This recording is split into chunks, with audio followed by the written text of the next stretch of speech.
Hello, I wanted to do something different for the journal, so I saw that we could make a video. So I'm going to try this method.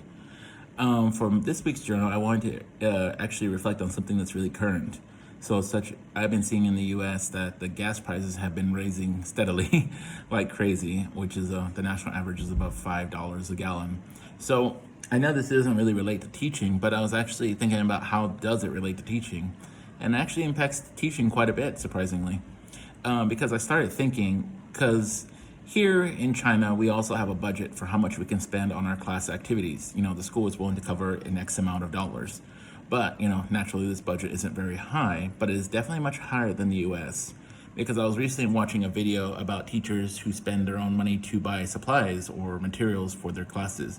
And I found out that the regular average is about, maybe for the whole year, anywhere from can be $75 to maybe the max being $200, which is $200 for the whole year is nothing, pretty much, because you got to buy color paper, got to buy crayons, not to mention the additional material for odd projects you may want to do in class, such as cardboard and stuff. Like, of course, you can find this recycled, but sometimes you need something special. For example, like recently in my lessons, I needed to make a fishing rod, and I didn't want to spend any money, so I dug around and found hockey sticks in the classroom, and I tied strings to them to make a fishing rod to save some money. But with the current gas prices, this is taking a lot of money out of teachers' paychecks, especially in early childhood education, where they're paid an average from what I saw in the U.S. standard salary index was $26,000 to $18,000 to $26,000 for the state of Texas, which is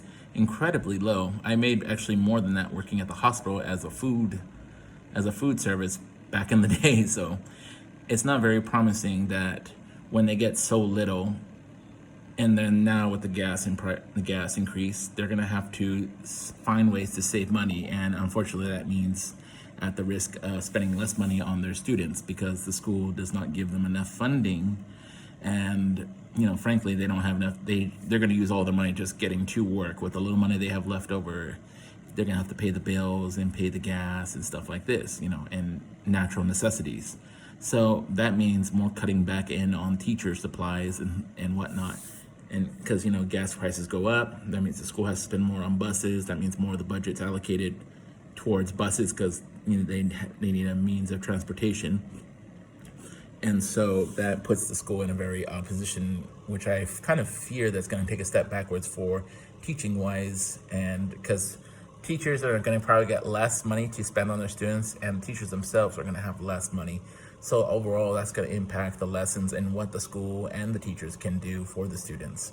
So I was just thinking of, honestly, just thinking of ways how to save money.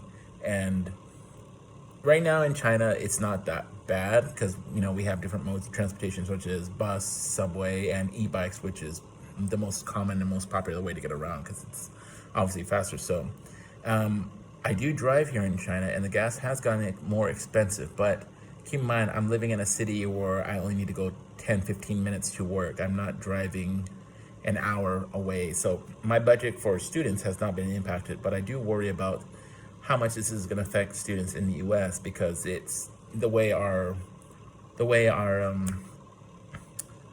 not world I'm looking for infrastructure. The way our infrastructure is set up is basically you have to have a car. You cannot get other way around. Like, you can go by bus, that's only for major cities, but everywhere in America is not a metro big city. So I come from a small town. There's no way to get around without a car. So this leads me to believe that the teaching quality is going to go down, and I'm actually wondering what is the long-term impact of the COVID restrictions and the gas and everything. So I actually think this is going to lower the usual students knowledge because they just don't have access to a lot of materials as they do before. And it kind of makes me really wonder about what are teachers going to do in general, because we don't get paid a lot in the US, and that's a sad fact, and there's just not enough money. So I'm here reflecting on how the ways to save money, and one of the ways I came up with was naturally carpooling, because that's the only way we're going to really save money on gas. So that's one way to save money. And then another way I thought about is what I saw on YouTube is extreme coupon clippings.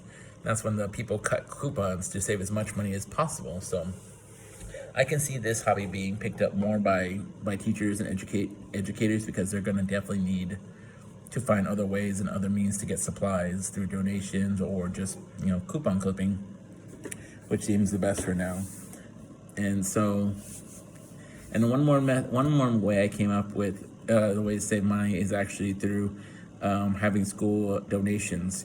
Asking parents to donate school supplies. So, maybe they might not be new, but at least like parents, everyone can share what they have. So for me, I think the way to resolve this issue, to keep it from impacting the student, is to basically have the school, clip coupons, which sounds very odd, but it does really save money, and ask schools and look for other ways to raise money from the community, because I don't think the schools will have enough money, especially with the way the gas prices are, which will definitely affect the buses, because buses definitely don't get good gas mileages.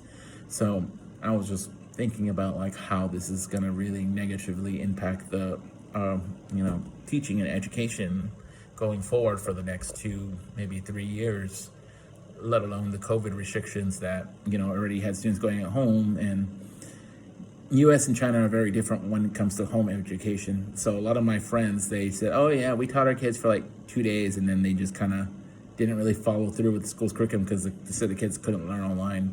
But in China, they just embrace it here. So I'm just not worried, just thinking about like the educational outcome of the future. And that's where I'd like to end my journal for right now.